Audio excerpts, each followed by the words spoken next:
Hey, what's up? It's Dale here with Self-Publishing with Dale, and I just thought we'd go ahead and take a look at an article here based on the recent success of a previous post where we talked about a grunge.com article. I thought we'd go ahead and dig into a Kirkus Reviews post about the 5 myths debunked about becoming a best-selling author. Now, Kirkus Reviews, some of you may not be aware of, I use the ever-reliable Wikipedia to tell me exactly what Kirkus Reviews is, and it said this: Kirkus Reviews, or Kirkus Media, is an American book review magazine founded in 1933 by Virginia Kirkus. Kirkus Reviews, published on the 1st and 15th of each month, previews books before their publication. Kirkus Reviews over 10,000 titles per year. All that to say this, that Kirkus Reviews is essentially an editorial review service. It's very well regarded in the traditional publishing as well as self-publishing business. So I thought we'd go ahead and dig into a recent post that they had talked about with the 5 myths debunked, and I kind of comment a little bit on some of these 5 things. So let's take a look here. They said myth number 1, writing a bestseller will make you rich. I can't agree with you anymore, because I'll tell you, if that's the case, I have numerous Amazon best-selling books, and I'll tell you, I wouldn't call myself the wealthiest person alive, but having a bestseller tag doesn't change the way that you're paid. Honestly, it's not like you hit a certain number of sales on whatever bestseller list and you get, let's say, a bonus of some sort. It just doesn't work that way. Unfortunately, a lot of people get this assumption that becoming a bestseller is going to be the answer to all their problems. I'm going to tell you that that's not going to be the issue. Becoming a best-selling author is just going to essentially give you an accolade that you can share with people, maybe add in a little bit of credibility and authority for you as an author. They'd actually shared something, and I talked about this a number of years ago when it came to how someone actually gamed the system over on Amazon and becoming a bestseller. Was Brent Underwood, and he actually did a book about his foot, and it was called Putting My Foot Down, and he ended up putting it in some random categories and became a best-selling book. I think he ended up doing something to where he put in some more content into the book, so there was a bit more context to why he was doing the book. But ultimately, it just kind of goes to show that, like, becoming a bestseller really isn't all that in a bag of chips. So if that's something you're headed to, kudos to you, but don't expect for that to be an answer to any of your financial woes. Myth number 2, you can only make money as an author if your book is a bestseller. Yeah, I feel like this is a bit redundant based on the last one. Honestly, why don't we focus on the fact of being a bestseller? You can only make money if your book is a bestseller. Honestly, I know numerous people out there that might not even have a best-selling book. They've got a book out there, but they are pulling in 5-figure speaking gigs. A good friend of the channel here, actually Professor Nez, and I'm not trying to throw any kind of shade at Nez here on this one.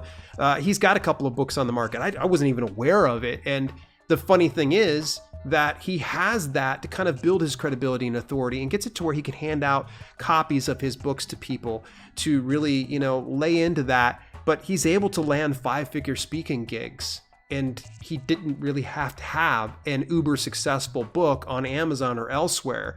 That book is just essentially an ancillary part of his business. And I got to tell you that a vast majority of my income does come outside of the book publications at times, because it's just knowing how to diversify your portfolio as a self-publisher that you're going to win big. So if you're going to be coming into this business to become a best-selling author, awesome, that's fantastic. But if you think that you can only make money by being a best-selling author, that's not entirely true. You don't need to worry about a bestseller tag in order to make a profitable earning in this whole business. Myth number 3, anyone can claim their book is a bestseller. That's not really a myth. That actually is very, very much true. Anyone can claim their book is a bestseller. And Amazon is doing their best to kind of weed out some of the undesirables that are doing that. But unfortunately, there's still people that are throwing tags of Amazon bestseller on the front cover of their book, and they're also saying it inside there.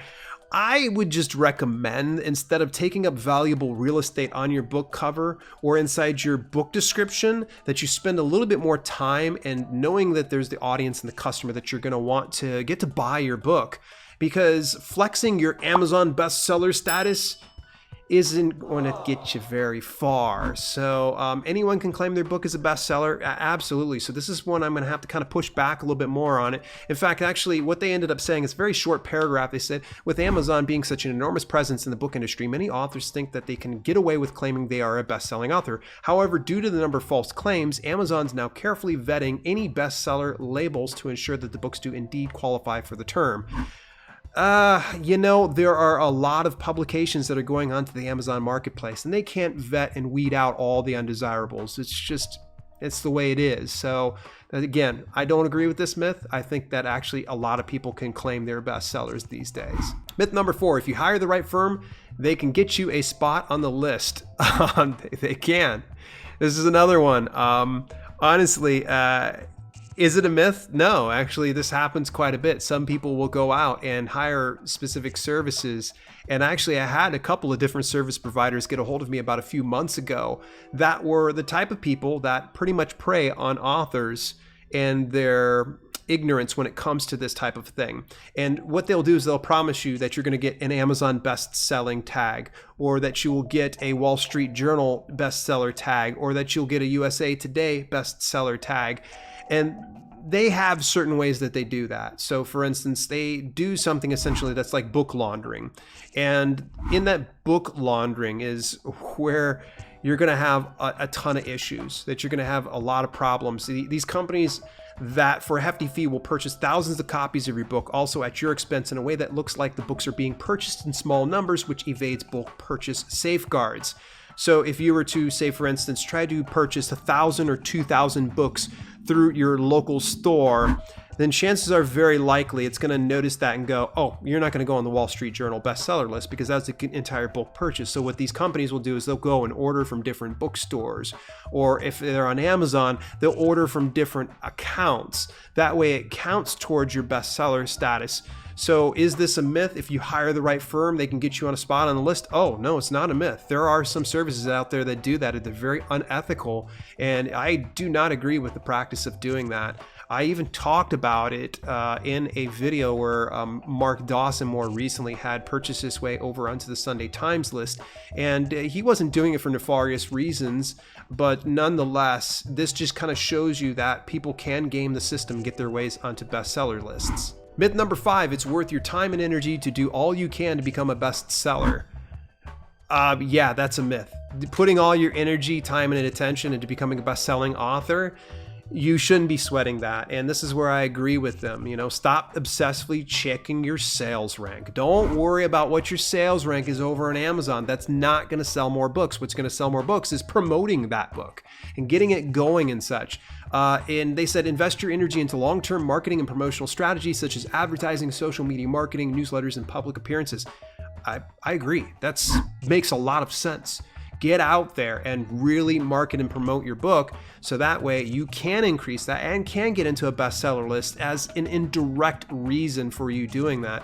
And then it's just remind yourself, and this is where I just agree 100%, that you're not working in this business to become a best-selling author. If you are, then hey, kudos to you. You're in this business to provide readers with content, to provide them with value. And they're not looking necessarily for a best-selling book. They're looking to a solution for their problems. So at the end of the day, you're going to want to focus on being an author and a human being first and foremost, and connecting with people in a real and meaningful way. And chasing after a bestseller list, it's not the way to go. It's not a good look on you. So I was talking about becoming a best-selling author over on Amazon. Believe it or not, I showed you just how simple it is and how I was able to achieve that with one book over the course of 12 hours. This book right over here, I did it within 12 hours. I got into the Amazon bestseller list and a few categories actually, and we're going to take a look at it in this next video right on over here. I will see you there, and drop any kind of questions you have inside the comments.